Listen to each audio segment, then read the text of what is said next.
Night Train to Terror from 1985. The summary, God and Satan are on a train discussing the fate of three individuals. They sure are. The stories of the people in question are told in a trio of very strange vignettes. Very strange indeed. This is directed by 5 different fucking people that I did not capture their names. Written by Gregg C. Tallas, and that dude didn't do anything else really. What'd you say? Gregg C. Tallas. For the writer? Yeah. I have Philip Yordan. You know what? He might have done it too. It's directed by John Carr, Phillip Marshak, Tom McGowan, Jay Schlossberg, and Greg Tallas. The thing about this movie, let's just get it right out in the open. Hold on, Jared. Got a tagline. One-way ticket to hell and beyond. And this was out on Blu-ray by Vinegar Syndrome in 2013. All right. Now, the thing to get out in the open Probably going to buy it. on this, the vignettes in this, the 3 vignettes, they were actually 3 full-length movies that just had not got a large release by 1985. Chopped up. So they grabbed them and just edited the fuck out of them down to like 20 minutes. 3 movies in one. The middle one, the second one especially, makes no like it. It is a horror anthology, by the way. Yeah, it's to the not point one of Jared's favorites. edited, and especially when the stories have been edited to where they almost don't bad. make sense. It is. I want to say it's bad editing. I don't even think you guys say bad editing. All you got to say is these are hour-and-a-half long movies that were cut down to 20 minutes and pretend they're telling the story. Yep. I had the 3 names of the 3 movies. They're all available now. What are they connected by? What's the train? You mean the stories? Like, oh, that horrible music in between. no, but what is the point of that, by the way?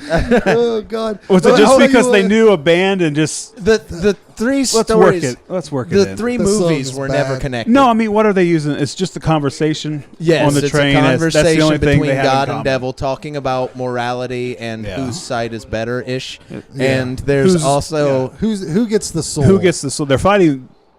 They're the debating souls. over the souls. Yeah. yes. Let me and, tell you what, though. and there is a band that pops in after everything, Every fucking song. pointlessly. I in can't the- remember the song now, but I think Oh, by I'm the gonna end play of it. it, Hold by on, the I'll end just of it, play it I was right kind of liking it. The most cliche mid-'80s music ever. At one point, the dude is actually rocking the sweatsuit bandana that Josh Brolin wears in the Goonies when he's lifting at the beginning. And these guys are on a one-way train to hell. You know, what did they say? I believe the singer of the band was the producer or director's son. That would make So sense. that's probably why they're in it, because he was like, let's see if we can get a record deal man. out of this shit, too. And they force you to listen to this song so much, and then at the end they kill this band, of course. But it's not satisfying at all because they're not even really dead. They just rock off into heaven or whatever. The same fucking song. Not satisfying. But anyways, do you want to talk about the individual scenes? Because I kind of would. Go for it. Go for it. The first segment. Now this is before I knew that it was 3 different fucking movies. The first segment is not structured very well or written well. It's a real loose story about a dude drugging people so a demented doctor can have the murderous Richard Mall hack up and sell the body parts on the black market to medical students. That's not a bad story. Might be an all right movie. It just jumped around too much. It seemed really pieced together, but of course I guess it was. It didn't start getting fun until the doctor it did start getting fun when the doctor gets a lobotomy. That's pretty fun. That was a fun little sequence. And then there's the awkward fight scene with Richard Mall, where Richard Mall gets his head cut off. I thought that was cool too. I like that as well. It's really schlocky and I don't know. What's the next story? Well, in between that there's another. Yeah, keep rolling. Don't pause. Just spit it out. Pretend we're doing a Friday the 13th episode. Oh, what he said? What's the next story? And before Yeah. we get to the next segment, I wanted to mention a quote.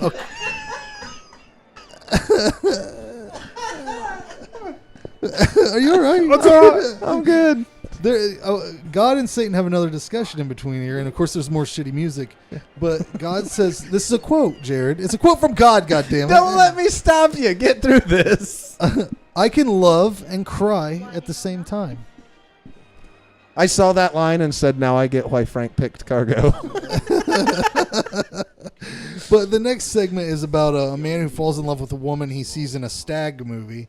He finds the woman. She's playing piano in a sultry outfit.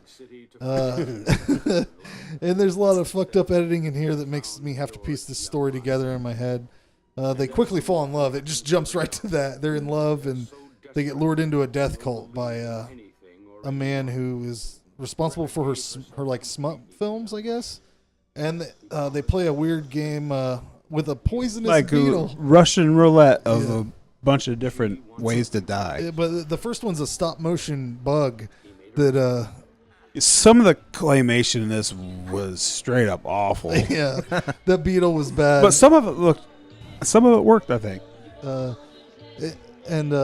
Then they play it's like a prototype for one of Jigsaw's death traps, the electric chair thing or whatever, which I think was in the Addams Family movie also. So I wonder if that was a nod to that. That was a good scene. Yeah, the electrocution. Maybe someday we should. I just thought of this. Maybe someday we should do an episode where the 3 movies we pick are the 3 full movies from this. Because I read they're available. Yeah, you can find them. We could do that. And then go back and be like, let's see how these movies really are. Yeah, when the dude gets killed in the electric chair, that's some good fried bologna, huh? Yeah, I think it was good. That's a good scene. Yeah, after the demons coming up from hell, or is that the third story? Am I jumping ahead? Jumping ahead, I think. Oh, okay. Yeah, there's that one. The last thing is the dinner party, where they have the fucking swinging ball or whatever the fuck, demolition wrecking ball. Yeah, and then the dude sets it up like a James Bond villain. Okay, but the last one is the.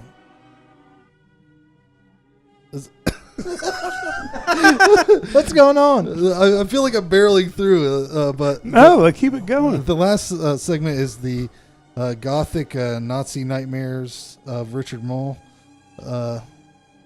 Fuck, it's been so long since I. Oh yeah, he keeps. There's the dude that looks like he's in the Joy Division. It's like this. I thought it was gonna be a vampire the whole time, but he's not. He's like a demon. Once again, this is really confusing shit. The editing, look, just watch it yourself. The editing in this is horrible. Like it's hard to make sense of it. But yeah. So just a few things. The is the demons crawling up from hell? Is that on this one? Anyway, I think that looks good. Like California raisin style. I think there's some good effects on this one. Even though they're outdated, I think they did a good job with it. If you look it up, if you just Google the movie and what the names of the vignettes, what the movies that were, they'll find them. Like I wasn't planning on making any comments of the vignettes because I almost felt like that's shitty to be like, okay, this person made something. Here's 20 minutes of it taken out of the context they wanted it in. How was it? The last one, it's Scream from the something or Scream Bloody something is the name of the full feature. I think I'm actually going to find that one and watch it. So let me know. So you can, if you watch this movie for a laugh, and anything looks good, you can find the names of the full-length features to actually judge whether they were made competently or not. The editing done to squeeze them down to time in this is just... It jumps a lot. Like it jumps... It's like watching an hour-and-a-half movie edited down to 15 or 20 minutes. It doesn't make sense. Yeah, I was so fucking... Even looking back at my notes, I'm like, did that even happen? I was so confused. I wrote down, is it a vampire or a demon? Does the goth guy transform into a monster thing, or is it something he controls? He's got cloven hooves, must be a demon, potentially Satan. I don't know. I have no idea.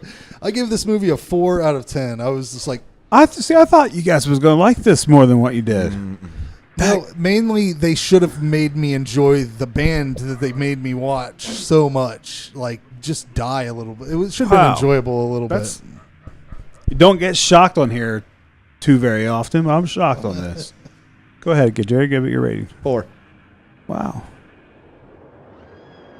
What'd you give it? I mean, I didn't give it a 10. I gave it a 6. I liked it. I enjoyed it. I thought I'll probably end up picking this movie up.